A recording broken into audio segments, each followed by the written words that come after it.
ये है दिल्ली क्राइम मोर्चा news network. Pulwama में मारा जाता है धर्म पूछ के तो उस पे हिंदुस्तान जाग जाता है। 26 व्यक्ति मरता है, लेकिन यहाँ तो रोज बिहारी मरता है भाई। मैथिली होता है तो उसमें वो बात करते, वो आवाज़ सुन के पता नहीं उनको कितना गुस्सा आया, ऊपर से गाली देने लगे। गाली देते थे ऊपर से नीचे आए, नीचे खड़ी को खूब गाली सुनाई उन्होंने। यहाँ तक जो मेरा भाई वहाँ रहता है उसने माफ़ी मांगी, सर गलती होगी हमसे, हम नहीं जा रहे, हम घर हम निकलेंगे सर, अभी हम घर निकल रहे हैं सर। ना ये गाली गलौज करते करते सर ये सामने से गोली मार दिया मेरे भाई को। यहाँ गोली लगा, लगने के बाद वही गोली पीछे बैठा था उसका दोस्त, उसको गोली लगी। कि एक पुलिसकर्मी के अंदर इतनी मानसिकता उसकी विकृत थी कि उसने एक युवक को बिहारी होने पर बिहारी गाली देकर उसके बाद उसके गोली मारी और उसकी मौत हो गई। हम बिहारी एकता हो जाए ना तो चक्का जाम कर सकते हैं, लेकिन हमारी बिहारियों में खास आदत, हमारी बिहारियों में एकता नहीं है, एक दूसरे का मुंह फेरते रहते हैं। आप एक चीज़ देखिएगा, आप किसी भी सोसाइटी में बैठिएगा तो सबसे ज़्यादा कॉम्प्लीमेंट क्या जाता है कि आप बिहारी नहीं लगते। साला ये भी गाली हमको लगता है। यदि मैं बिहारी हूँ, मान लो अच्छा दिखने लगा तो मैं बिहारी नहीं लगूंगा। हर एक बिहारी कहीं ना कहीं टॉर्चर होता है, हर एक जगह कुछ ना कुछ उसको बदतमीजी किया जाता है। और यहाँ पे तो अब छोटी गोली तक लग चुका है, वो हमारे बीच में नहीं है। हमारी बिहार में जानते हैं सबसे बड़ा बेहतरीन चीज क्या है? सुन रहे हैं आप? बेहतरीन चीज क्या है? बिहार की जनता जात के नाम पे वोट देना है, पार्टी के नाम पे वोट देना है और दो चार को खाना पीना खा के उसके नाम पे वोट देना है, लेकिन इंसाफ के नाम पे वोट नहीं देना भैया। जो एफआईआर लिखी गई है उसमें हत्या का प्रयास और हत्या, सिर्फ यही दो जो धाराएं हैं वो लगाई गई हैं। इसके अलावा उसमें ना तो ये ऐड किया कि किसी को उसकी राज्य के पहचान पर मारा गया, जो कि एक संवैधानिक अपराध है, ना ही उसमें इस बात का जिक्र किया गया कि किसी की कोई भाषा बोलने के आधार पे उसकी हत्या कर दी गई, ये भी मुकदमा उसमें ऐड नहीं किया गया। एक सरकार को ये भी इंश्योर करना पड़ेगा ये घटना किसी और बिहारी के साथ रिपीट ना हो। आपको जानते हैं जब अंग्रेज का शासन था, उस अंग्रेज के शासन में जो फौज था अपना भारत ही था, भारत का था ना, और एक भारतीय के ऊपर गोली चलाने वाला था ना, वही कंडीशन आज हम बिहारियों को मारने वाला बिहारी है। 8 गो सांसद यहाँ बैठल है सेंट्रल में, एगो हमारा बच्चा शहीद हुआ है, क्या इसको इंसाफ नहीं मिलना चाहिए? हम कहीं भी अच्छे जगह पे हम बात नहीं कर सकते बिहारी भाषा में। अगर हम बात करते हैं तो हमें ये बोल के भगा दिया जाता है, ये बोल के हमें डांट दिया जाता है कि तुम बिहारी हो, ये हो। ये तो सर शुरुआत बचपन से मैं देखता हूँ, ये तो है ही। अब यही हिंदू मुस्लिम हो जाती तो अभी देखो कितना बदलाव हो जाता। अभी देख लो तरुण हत्या हुई थी उत्तम नगर में, कितना चक्का जाम हो गया था। आज बिहारी है, ये हिंदू है, हिंदू ने हिंदू को मारा है। अभी कोई नहीं आ रहा अभी ये करने। अब इतने दिन में तो 13 दिन में तो यहाँ अब तरुण के जो जिसने मारा था उसके घर पे बुलडोजर चला ना, उसके भी घर पे चलना चाहिए बुलडोजर। नमस्कार, जय हिंद। आप देख रहे हैं दिल्ली क्राइम मोर्चा। मेरी मौजूदगी इस वक्त राजधानी दिल्ली के उत्तम नगर इलाके में है और आज मैं आप सभी दर्शकों से माफ़ी भी मांगना चाहता हूं। उसके पीछे की वजह यह है कि आप मेरे पीछे जो पोस्टर देख रहे हैं, पांडव कुमार जो एक बिहारी थे और उनकी किस प्रकार एक पुलिसकर्मी के माध्यम से राजधानी दिल्ली में हत्या कर दी गई थी। वो स्पेशल ब्रांच में जो है तैनात थे पुलिसकर्मी, उनके माध्यम से इस पूरी हत्या की वारदात को अंजाम दिया गया था। मैं इस खबर को आपको शुरू से नहीं दिखा पाया क्योंकि मैं इस जगह पर मौजूद नहीं था, और जिस जगह से पांडव कुमार आने वाले हैं, जिस राज्य के वो रहने वाले हैं, मैं भी उसी राज्य का रहने वाला हूं, तो मुझे मालूम है, बखूबी भी ये पता है कि किस प्रकार उस राज्य के लोगों के साथ किस किस तरह की अपराध की गतिविधियां दोहराई जाती हैं। मैं चुनौती देकर कहना चाहता हूं कि राजधानी दिल्ली में जितने भी थाने हैं उसमें 70-60% केस एक बिहारी समुदाय के ही आते हैं और उनके साथ इतनी प्रताड़ना की जाती है। मैंने अब तक जितनी भी हत्याओं के केस को कवर किया है, जितने भी पीड़ित लोगों को देखता हूँ दिल्ली पुलिस थाने के अंदर उनको सुना नहीं जाता है, और शायद उसी का ये नतीजा था कि एक पुलिसकर्मी के अंदर इतनी मानसिकता उसकी विकृत थी कि उसने एक युवक को बिहारी होने पर बिहारी गाली देकर उसके बाद उसके गोली मारी और उसकी मौत हो गई। आप समझिए, जिस डिस्ट्रिक्ट के अंदर ये पूरा घटनाक्रम अंजाम हुआ, वहाँ के एडिशनल डीसीपी जो हैं वो भी मैथिल हैं, वो भी मैथिली भाषा बोलते हैं, वो भी बिहार से आते हैं, मधुबनी से आते हैं। इसके अलावा राजधानी दिल्ली में दिल्ली पुलिस के अंदर जितने भी बड़े स्तर पर तमाम जो कर्मचारी मौजूद हैं, जो आलाधिकारी मौजूद हैं, वो भी बिहारी हैं, वो भी मैथिल हैं। लेकिन उसके बावजूद एक इतने लेवल के उच्च अधिकारी होने के बावजूद एक निचले स्तर का जो कर्मचारी है, जो अधिकारी है, उसकी मेंटलिटी इतनी विकृत कि वो एक युवक को बिहारी होने पर मार दे। आज इस बात को लगभग 13 दिन हो चुके हैं, जिसमें 13वीं कहा जाता है, और आज भी यहाँ पर इसी प्रकार का माहौल है, इसी प्रकार से लोग यहाँ पर आ रहे हैं, तमाम बिहार के राज्यों से लोग यहाँ पर पहुँच रहे हैं और मेरे साथ कुछ प्रसिद्ध चेहरे मौजूद हैं। मैं परिवार के जो सदस्य हैं उनसे भी बात करूँगा और आपको जानकर हैरानी होगी कि जो एफआईआर लिखी गई है उसमें हत्या का प्रयास और हत्या, सिर्फ यही दो जो धाराएं हैं वो लगाई गई हैं। इसके अलावा उसमें ना तो ये ऐड किया गया कि किसी को उसके राज्य के पहचान पर मारा गया, जो कि एक संवैधानिक अपराध है, ना ही उसमें इस बात का जिक्र किया गया कि किसी की कोई भाषा बोलने के आधार पे उसकी हत्या कर दी गई। ये भी मुकदमा उसमें ऐड नहीं किया गया, बल्कि ये मुकदमे उसमें ऐड होने चाहिए थे जिससे कि वो पुलिसकर्मी वर्षों तक बाहर ना आ सके। ये मेरा ऐसा मानना है कि ये मुकदमे उसमें ऐड होने चाहिए थे। मैं लोगों से बात करता हूँ, जानता हूँ कि आखिरकार क्या क्या अपडेट है, अब तक क्या क्या कार्रवाई हो चुकी है।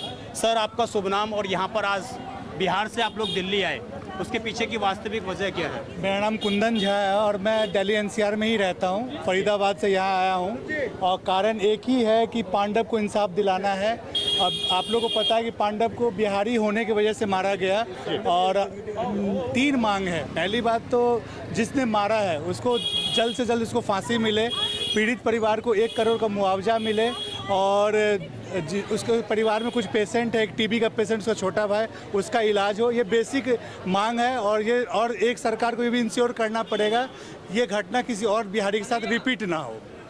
ये जो सारी चीज़ें हुई, मनोज तिवारी आए थे, वो कह के गए थे कि हम तो एम्स में इलाज करवाएंगे, उसके बावजूद आप लोग ये डिमांड कर रहे हैं, आप लोग कह रहे हैं फांसी भी होनी चाहिए। आपको लगता है प्रैक्टिकली ये हो सकता है? देखिए, जितना भी नेता है उनके बात पे मैं कोई वैल्यू नहीं करता हूँ। यदि कोई स्टेटमेंट ऑफिशियली हो उसी को मैं समझता हूँ। यहाँ बहुत आ रहे हैं, बहुत जा रहे हैं, अपना पॉलिटिकल मतलब पॉलिटिक्स हो रहा है यहाँ पे बहुत ज़्यादा, ठीक है। लेकिन एंड ऑफ डे ये 3 मांग जो है, चाहे कोई भी पार्टी दिलवाए, अभी यहाँ जनसुराज से प्रशांत किशोर जी आए थे, इससे पहले भी बहुत नेता आ रहे हैं, जा रहे हैं, लेकिन ये 3 जो बेसिक मुद्दा है, मैं यही चाहता हूँ कि ये तीनों मांग पूरा होना चाहिए। बाकी और भी लोग सत्ता में नहीं है। मैं और जानना चाहूँगा आपसे, जी, जैसा कि मैंने बताया अभी, एफआईआर मैंने देखी अभी परिवार की, उसमें 2 धाराएं लगी है, एक हत्या का प्रयास, एक हत्या। उसके अलावा कोई तीसरी धारा ऐड नहीं की गई।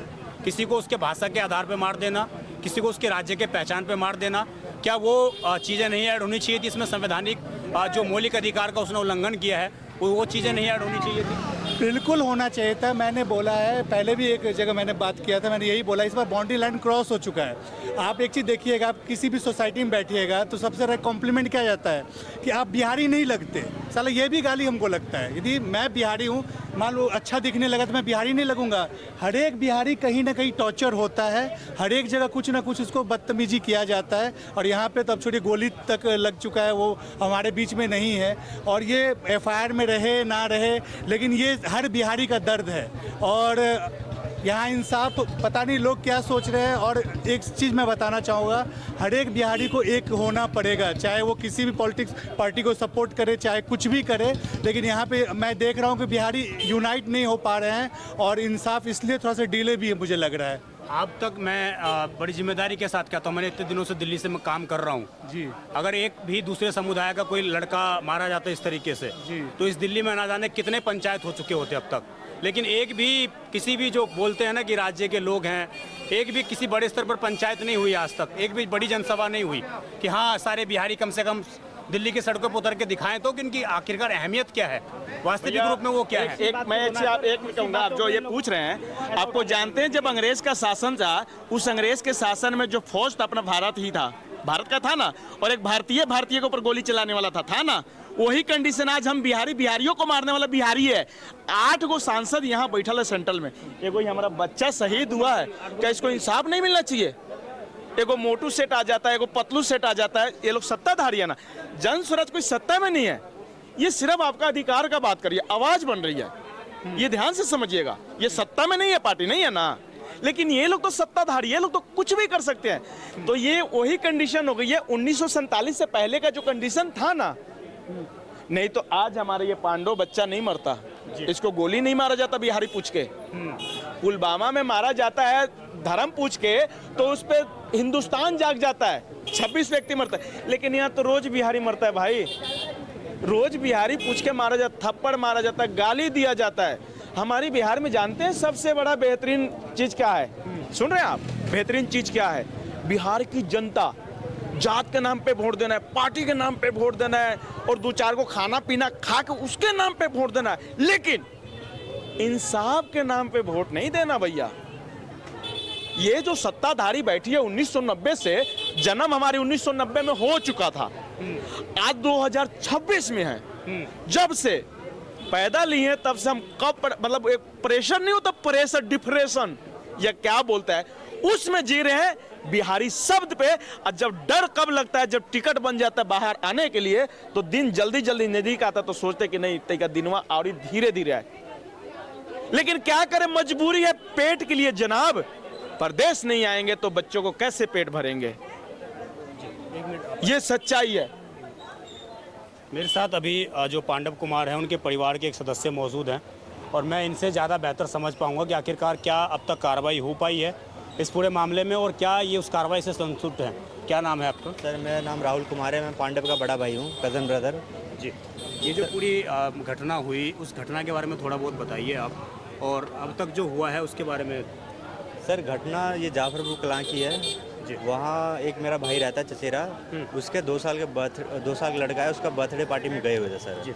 वहाँ सर घर से निकलने के बाद सर आपस में बात कर रहे थे, ये आपस में बिहारी भाषा में बात कर रहे थे। वो भाषा, वो लैंग्वेज, वो कन्वर्सेशन सुन के बिहारी में या मैथिल में बात कर रहे थे? बिहारी में सर, मैं मैथिल भाषा में बात कर रहे थे। मैथिली होता है, तो उसमें वो बात करते, वो आवाज़ सुन के पता नहीं उनको कितना गुस्सा आया, ऊपर से गाली देने लगे। गाली देते तो ऊपर से नीचे आए, नीचे खड़ी खूब गाली सुनाई उन्होंने। यहाँ तक जो मेरा भाई वहाँ रहता है उसने माफ़ी मांगी, सर गलती होगी हमसे, हम नहीं जा रहे, हम घर हम निकलेंगे सर, अभी हम घर निकल रहे हैं सर। ना ये गाली गलौज करते करते सर ये सामने से गोली मार दिया मेरे भाई को। यहाँ गोली लगा, लगने के बाद वही गोली पीछे बैठा था उसका दोस्त, उसको गोली लगी है। जिसको गोली लगी है वो बताया जा रहा है कि तमिलनाडु का था, ऐसा कुछ था कि वो भी बिहार का ही है? नहीं, वो सर तमिल साइड का था। वो तमिल साइड का है। अभी उसकी क्या स्थिति है? ठीक है सर, ऑपरेशन हुआ है, ठीक है। अभी तक वो बाहर नहीं निकला है? गोली इतने गहरे थे? नहीं सर, घाव गोली जो डॉक्टर साहब ने जहाँ तक बताया है कि गोली जो है, गोली अंदर ही है अभी, जिसको जो गोली से जो डैमेज हुआ था लीवर जो भी है, उसे सर ठीक करके उसे स्टिचेस कर दिया उसने, वो ठीक है अभी सब। अभी इस बात को 13-14 दिन हो चुके हैं, आपने भी सर, आपने भी FIR देखी है? जी सर। मैं सबसे सवाल पूछ रहा हूँ, आपसे भी पूछूंगा जी। हत्या का मुकदमा लिख दिया गया, हत्या का प्रयास का मुकदमा लिख दिया गया, लेकिन उसमें एक व्यक्ति को बिहारी पहचान होने पर, मैथिल भाषा बोले जाने पर, जो संविधान के हम कहें तो तमाम अनुच्छेदों का उल्लंघन है, उसके प्रति कोई मुकदमा नहीं बनता है? सर बनना चाहिए, और मेरी मांग ही यही है सरकार, हमारे बिहार सरकार से मेरी मांग ये है कि एक पांडव एक्ट बनाया जाए जिसमें ये मेंशन किया जाए किसी को बिहारी बोलना एक अपराध होना चाहिए, चाहे दंडनीय होना चाहिए। बिहारी, ओए चावल, ये सब चीज़ें उसमें एक्ट में होना चाहिए। इन चीज़ों से रोज़ आप लोगों को जूझना पड़ता होगा? डेली जूझना पड़ता है हमें। उस मैं आज से नहीं, स्कूल टाइम से ये चीज़ जूझ रहा हूँ। मैं ही नहीं सर, यहाँ पे जितने हम बिहार से रहते हैं इस चीज़ से डेली जूझते हैं। और जहाँ तक अगर मातृभाषा में मैथिल में बात कर ली तो आप मतलब गए फिर आप? सर ये तो है ही है कि हम कहीं भी अच्छे जगह पे हम बात नहीं कर सकते बिहारी भाषा में। अगर हम बात करते हैं तो हमें ये बोल के भगा दिया जाता है, ये बोल के हमें डांट दिया जाता है कि तुम बिहारी हो, ये हो। ये तो सर शुरुआत बचपन से मैं देखता हूँ, ये तो है ही। एक चीज़ और बताइए, अब तक आप लोगों के पास ना जाने कितने नेता आए, कितने लोग आए, तमाम राज्यों के सांसद आए। यहाँ के सांसद को आने में मैं एक चीज़ आपको मेंशन करना चाहूँगा। 3 दिन हो गए थे, मैं चीज़ों को कवर कर रहा था। 3 दिन हो गए थे, यहाँ का ना विधायक आ पाया था, ना यहाँ का सांसद आ पाया था, क्योंकि उनको मतलब नहीं था बिहारी से। यही वजह थी कि वो लोग 3 से 4 दिन के बाद आए, जब पप्पू यादव जो हैं, मैं उनका धन्यवाद करना चाहूँगा कि वो बिहार से चलकर यहाँ तक आ गए थे। तमाम जो उस राज्य के जो जहाँ संसदीय क्षेत्र से पांडव आते हैं, वहाँ के सांसद यहाँ पर आ गए थे। लेकिन यहाँ के जो कमल जी सहरावत जी, जो यहाँ से 500 मीटर की दूरी पर रहती है, वो यहाँ पर 3 दिन के बाद 3 दिन तक नहीं आ पाई। जो यहाँ के विधायक यहाँ पे 1 किलोमीटर की दूरी पर रहते हैं, वो यहाँ पर नहीं आ पाए थे। तो उनकी मेंटलिटी ये है, आपने जिनको जिताया है उनकी मेंटलिटी ये है। आप उस मेंटलिटी पर जाइए, आप उस चीज़ को देखिए कि आज भी बिहारी बड़ी संख्या में मौजूद होने के बावजूद अपने लिए एक भी नेता खड़ा नहीं कर पाया। अपने लिए एक भी ऐसा नेता नहीं खड़ा पाया जो सामने आकर बोल सके कि तुमने ऐसा क्यों किया, तुम्हारी हिम्मत कैसे हुई। सांसद जी जरूर आए, और उन दोनों नेताओं को भी आने में इतना डर लग रहा था कि सांसद मनोज तिवारी को लेकर आए, वो जिससे कि वो उनको प्रोटेक्ट कर सकें। जिनका इस क्षेत्र से कोई वास्ता नहीं था, वो उत्तर पूर्वी दिल्ली के हैं, ये यहाँ पर दक्षिणी दिल्ली पड़ जाता है। तो ये स्थिति थी। आप लोगों के पास सांसद आए, सब लोगों ने कुछ आर्थिक सहायता भी करी आप लोगों को। क्या यही इंसाफ है? सर इंसाफ तो मेरा यही है, पहले कि उसे सर फांसी दिया जाए, और फांसी दिया जाए, और जो पांडव एक एक्ट बनाया जाए जिससे हम बिहारियों को संरक्षण मिले। दिल्ली सरकार के माध्यम से? चाहे सर दिल्ली सरकार के माध्यम से हो, चाहे हम बिहार सरकार से माध्यम से हो। मैं दिल्ली में हूँ तो मैं पहले दिल्ली सरकार से रिक्वेस्ट करना चाहूँगा कि ये चीज़ जल्दी से जल्दी किया जाए। और मैं अपने बिहार सरकार से भी मैं कहता हूँ कि इस चीज़ को आगे हमारे सांसद में या हमारे यहाँ पे CM से या प्रधानमंत्री से जिक्र करके इस चीज़ को लाया जाए जल्दी से जल्दी।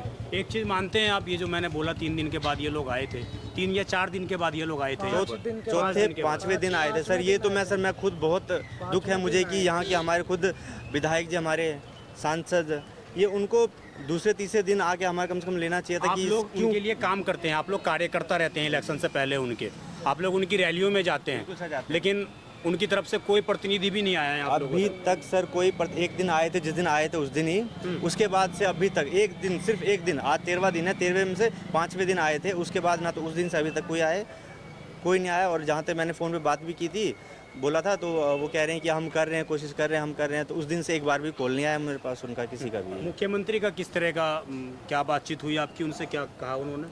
और CM मैम तो ये कह रही थी कि जो पांडव का जो छोटा भाई है उसकी हम पढ़ाई लिखाई और उसका इलाज करवाएंगे, और पांडव की जो छोटी भांजी है उसका डॉक्यूमेंटेशन करवा के उसकी पढ़ाई करूँ, बस ये बोला है उन्होंने। प्रोसेस स्टार्ट हुआ अब तक? प्रोसेस सर ये 3 दिन पहले मैं DM ऑफिस मैम ने बुलाया था मुझे, तो उन्होंने लिखा कि ये चीज़ें, बस लिख के उन्होंने बोला कि हाँ ये नंबर है, आप चले जाना। तो यही सब बोला है वहाँ पे, और कुछ नहीं। लेकिन कोई कार्य अमल में नहीं आया? अमल में नहीं आया, बस एक तरह से ये भी ना एक मतलब बोला गया, आश्वासन दिया गया, बस सामने से कुछ नहीं हुआ है। एक सांसद जी का वीडियो बड़ा वायरल हो रहा है, मनोज तिवारी का, कि हम जो पांडव के भाई हैं उनका TB का इलाज एम्स में करवाएंगे, तो वैसा कुछ कंसल्टेशन आप लोगों सर एम्स में सर फ्री में इलाज होता है, तो हमें क्या जरूरत है सर? दिल्ली सरकार तो नीति है ना, एम्स में फ्री में इलाज होता है, तो सर वो क्या फ़ायदा सर उस चीज़ का? आपको वहाँ भी जाके धक्के लगाने पड़ेंगे? वहाँ पे धक्के हमें खाने ही पड़ेंगे, तो बोलने का कोई मतलब ही नहीं सर उस चीज़ का। तो ये मतलब सब सिर्फ अपनी राजनीति चमकाकर रोटी गर्म करके चमकाने वाली बात है सर, वही बात है। रही बात पढ़ाई की, मैं कहता हूँ पढ़ाई भी तो दिल्ली में फ्री है, सरकारी गवर्नमेंट स्कूल है। सामने से आप ये बोलो हम किसी अच्छे प्राइवेट स्कूल में एडमिशन करवाएंगे, रिटर्न में तो तब कहता हूँ मैं कि हाँ आप कर रहे हो हमारे लिए। जेब से भरेंगे, मैं कहता हूँ घर पे बुलडोजर भी तो चल सकता है। मैं कहता हूँ सर आप जो मुआवजा दो, चाहे कुछ भी दो, मैं कहता हूँ उसका प्रॉपर्टी सील करो, प्रॉपर्टी अपने कब्जे में लो, उसे सेल करके आप इनके परिवार को, इसके छोटे भाई को उसकी नौकरी दो। नौकरी था ना उसके पास, हेड कांस्टेबल था और स्पेशल यूनिट में था, उसकी नौकरी उसे दे दे। उसका चलना चाहिए कि नहीं चलना चाहिए? सर चलना चाहिए, चलना चाहिए। हमारा बचपन का दोस्त है, चलना चाहिए। अब बर्थडे पार्टी में ये छोटी सी बात पे बिहारी को मारने का क्या अंजाम होता है? बिल्कुल सर, मैं कहूँगा कि सर मेरा कहने का मतलब ये है, जब हम बिहारी एकता हो जाए ना तो चक्का जाम कर सकते हैं, लेकिन हमारी बिहारियों में खास आदत, हमारी बिहारियों में एकता नहीं है, एक दूसरे का मुंह फेरते रहते हैं। अब यही हिंदू मुस्लिम हो जाती तो अभी देखो कितना बदलाव हो जाता। अभी देख लो तरुण हत्या हुई थी उत्तम नगर में, कितना चक्का जाम हो गया था। आज बिहारी है, ये हिंदू है, हिंदू ने हिंदू को मारा है। अभी कोई नहीं आ रहा है अभी ये करने। अब इतने दिन में तो 13 दिन में तो यहाँ अब तरुण के जो जिसने मारा था उसके घर पे बुलडोजर चला ना, उसके भी घर पे चलना चाहिए बुलडोजर। बात ये आती है, अभी 13 दिन से भाई को TB का बीमारी है, माँ कोटियों में काम करती, अब पिताजी एक ही सहारा था, डिलीवरी का काम करता था। अब कौन देखेगा? एक बहन है, वो भी ऐसी है, एक भांजी है। अब सारा कुछ देखा जाता है ना। अब जो आ रहे हैं सब एक ही बात बोल रहे हैं, बोल के जा रहे हैं, सब कुछ कर रहे हैं। अब जो जिनके पे बीती है वो तो आज तक नेता आ गए, क्या पता आज के बाद कोई पूछे भी ना। सर मैं एक बात कह रहा हूँ, ये टेंट हट जाए ना तो कोई दूसरे तीसरे दिन कोई पूछने नहीं आएगा सर। ये जब तक लगा है ना, ये टेंट हट जाए तो कोई भी नहीं आएगा सर, ये आपको भी पता है।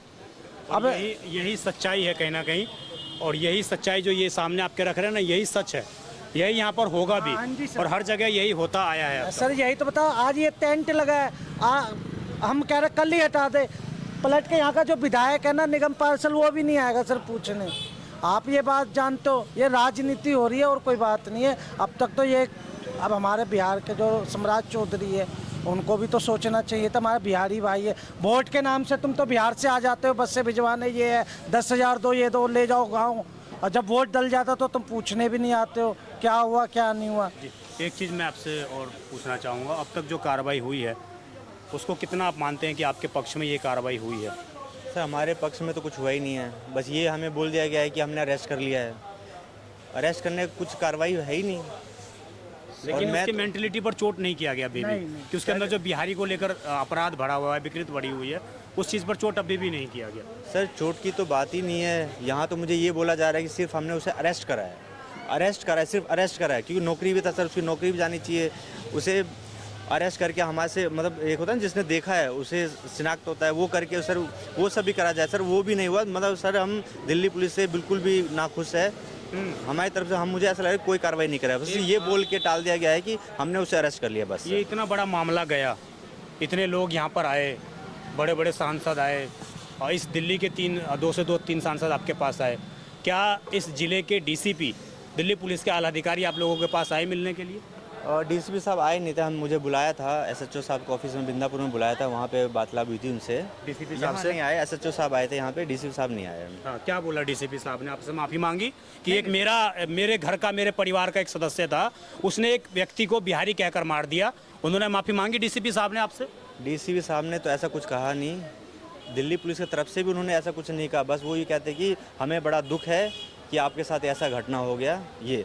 और तो रेखा गुप्ता मैम के सामने डीसी साहब ने ये कहा है कि उनके नीरज की तरफ से बयान में कि मुझसे गलती से पिस्टल चल गया, गलती से पिस्टल चल गया, और मुझे सुबह जब होश में आया, मतलब मैं सुबह उठा तो मुझे गलती का एहसास हुआ। और उसके बाद ये तक बोला गया आगे कि ये जो है उन्होंने बड़े बड़े गैंगस्टरों को पकड़वाने में हमारी हेल्प करी है। मतलब सामने से सिंपल बात है, वो मतलब बचाने की कोशिश की जा रही है, बचाने की कोशिश की जा रही है। बिल्कुल। ये आप समझ जाइए, ये आप समझ जाइए, आप जो कानूनी रूपों को समझते हैं, जो कानूनी मामलों को समझते हैं, उनके लिए ये बहुत अच्छी एक बात है कि आप समझिए, पहले ही डीसीपी साहब ने अपने जो भी उनका कर्मचारी है उसको प्रोटेक्ट कर लिया कि जी गलती से हो गया, नशे में था, दारू पी रखी थी, नशे में हो गया, इसलिए बिहारी को मार दिया।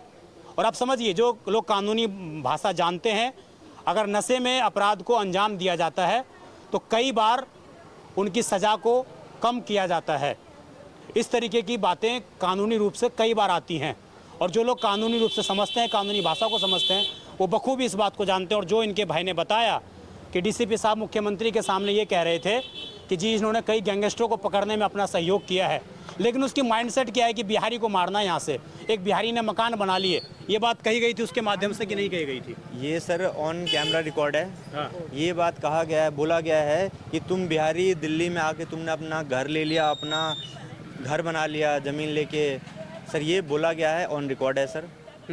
ये कह के गाली दिया, ये कह के गोली मारा है बिहारी को। मैं भी एक सरकार से और तमाम संस्थाओं से अपील करना चाहता हूँ, और ये भी शायद बोलना चाहेंगे कि उसमें सिर्फ हत्या और हत्या का प्रयास का मुकदमा ना लिखा जाए, उसके आगे जो किसी की भाषा के पहचान के आधार पर आपने किसी का कत्ल किया है, आपने किसी के संवैधानिक अधिकारों को खत्म करने का प्रयास किया है, उसके वो भी चीज़ें ऐड की जाएं, उसमें भी मुकदमा लिखा जाए इसमें। जी सर, होना चाहिए, बिल्कुल बिल्कुल होना चाहिए। ठीक, अब तक जो क्या कहना चाहते हैं सरकार से और तमाम आलाधिकारी उससे क्या कहना चाहते हैं? मैं सरकार से यही बोलना चाहूँगा कि मैम हम आपसे कुछ नहीं मांग रहे, मेरा परिवार, हम आपसे कुछ नहीं मांग रहे। मैं ये कह रहा हूँ, जिसने गोली मारा है, जिसने इस हत्या करी है, मैं कहता हूँ उसका आप उसकी नौकरी मेरे छोटे भाई को दे दो, पांडा के छोटे भाई को दे दो। और मुआवजा मैं दिल्ली सरकार से नहीं मांग रहा, मैं बोल रहा हूँ कि आप उसकी प्रॉपर्टी सील कीजिए, उसका प्रॉपर्टी सील करके जो बनता है इसके परिवार को उचित आर्थिक सहायता दे। मुझे दिल्ली सरकार से कुछ नहीं चाहिए। जिसने मर्डर किया है, जिसने मारा बिना गलती के, और ये कह के बिहारी बात सुन के, बिहारी भाषा सुन के, सर ये तो गलती, तो मैं कहता हूँ ना गलती है ये। कोई भी आदमी, वो भी पुलिस वाला होके किसी को गोली मार दिया, आम आदमी गोली मार देगा, सर ये कहाँ का वो है? मैं कहता हूँ कि दिल्ली सरकार मुझे कुछ नहीं चाहिए, मुझे इंसाफ चाहिए। आप उसका घर नीलाम करो, उसका घर बेचो, उसकी नौकरी मेरे भाई को दे दो, बुलडोजर चलाओ जी। हाँ, मैं गवर्नमेंट कुछ नहीं चाह रहा हूँ, उसका ही नौकरी मेरे भाई को दे दो, उसका घर पे सील करवाओ, चाहे उसे नीलाम करो, आप उचित मुआवजा इससे दे, मेरे परिवार को दिलवा दो, जिससे कि पांडव कोई दूसरा ना बने, कोई दूसरा पांडव इसका शिकार ना हो, इस मेंटेलिटी का, इस मानसिकता का दूसरा कोई शिकार ना हो। सर इस चीज़ पर मैं कहना चाहूँगा सर, इस कम से कम पांडव एक्ट नाम का कोई कानून ऐसा बनाया जाए ताकि आगे भविष्य में कभी भी किसी बिहारी के साथ ये बिहारी बात या बिहारी बोल के मारा ना जाए, ना मारा जाए, ना पीटा जाए, ना गोली मारा जाए जी। तो ये पूरी बात थी दर्शकों, और मैं भी आपको ये बात याद दिलाना चाहता हूँ कि जो दिल्ली पुलिस हमारे लिए सदैव सुरक्षा के लिए तैनात है, उसी पुलिस कर्मचारी के माध्यम से पूरी घटनाक्रम को अंजाम दिया गया था। और उसके बावजूद मैंने उस दिन से लेके आज तक का ट्विटर अकाउंट खंगाला दिल्ली पुलिस का, एक भी ऑफिशियल बयान दिल्ली पुलिस के कमिश्नर साहब की तरफ से नहीं आया कि हम बिहारी होने के नाते अगर किसी की हत्या की गई है तो उसके लिए हम माफ़ी चाहते हैं। ये हमारे एक एम्प्लॉय के माध्यम से की गई, उसके लिए हम माफ़ी चाहते हैं। एक भी द्वारका डीसीपी के माध्यम से बयान नहीं आया जिसमें वो माफ़ी मांगते हुए नजर आ रहे हो इतने बड़े समुदाय से, इतने बड़े प्रवासी लोगों से। आप समझिए, उत्तर पूर्वी राज्यों में चले जाइए, आप नॉर्थ ईस्ट राज्यों में चले जाइए, उनके लिए एक स्पेशल यूनिट दिल्ली पुलिस की बनी हुई है। दिल्ली पुलिस ने एक स्पेशल यूनिट उन लोगों के लिए बना रखी है कि अगर कोई भी उत्तर पूर्वी राज्य का कोई भी व्यक्ति, कोई भी महिला शिकार होती है तो तुरंत वो यूनिट एक्टिव हो जाती है, तुरंत वो यूनिट न्याय दिलाने का काम करती है। सड़कों पे मजमा लग जाता है लोगों का, लेकिन एक बिहारी मरा उसके लिए कोई मजमा सड़कों पे नहीं है, ना कोई दूसरे समुदाय के लोग, जो हर लोग डिपेंड है बिहारी समुदाय पर, वो कोई सड़कों पे आज उतरता हुआ कहीं भी नज़र नहीं आ रहा। और अब तक दिल्ली पुलिस के माध्यम से एक भी, मैं समझता हूँ मानवता के नाते, इंसानियत के नाते, आपको खुद इतनी बड़ी फोर्स होने के नाते आपको खुद सामने आकर इस परिवार से माफ़ी मांगनी चाहिए थी। इस परिवार को ये बोलना चाहिए था कि हमने ऐसे लोगों को भर्ती कर रखा है, हम माफ़ी चाहते हैं, ऐसे मेंटलिटी के लोगों को हमने भर्ती कर रखा है, इसके लिए हम माफ़ी चाहते हैं। लेकिन कोई ऑफिशियल बयान, कुछ भी इस तरीके का अब तक नज़र नहीं आया। इससे साफ तौर से नज़र आता है कि किस प्रकार एक बिहारी समुदाय और एक बिहारी युवक और एक बिहारी भाषा, भोजपुरी हो, चाहे वो मैथिल भाषा बोलने वाली हो या कोई और मगध भाषा बोलने वाली हो, तमाम लोगों को भाषा बोलने के आधार पर उनको किस प्रकार ट्रीट किया जाता है, किस प्रकार उनके संवैधानिक अधिकारों को ख़त्म किया जाता है, ये कोई देखने वाला, कोई समझने वाला नहीं है। और मैं समझता हूँ जो उनके भाई ने मांग की कि एक एक्ट बनाया जाए, इसमें साफ तौर से ये चिन्हित किया जाए कि अगर किसी को भी आपने बिहारी बोलकर मारा है तो आपकी सज़ा हत्या के अलावा भी उस सज़ा के अलग से प्रावधान किए जाएंगे। इस खबर पर आपकी जो भी राय हो कमेंट जरूर करिएगा। आप देखते रहें दिल्ली क्राइम मोर्चा में विजय ठाकुर, धन्यवाद।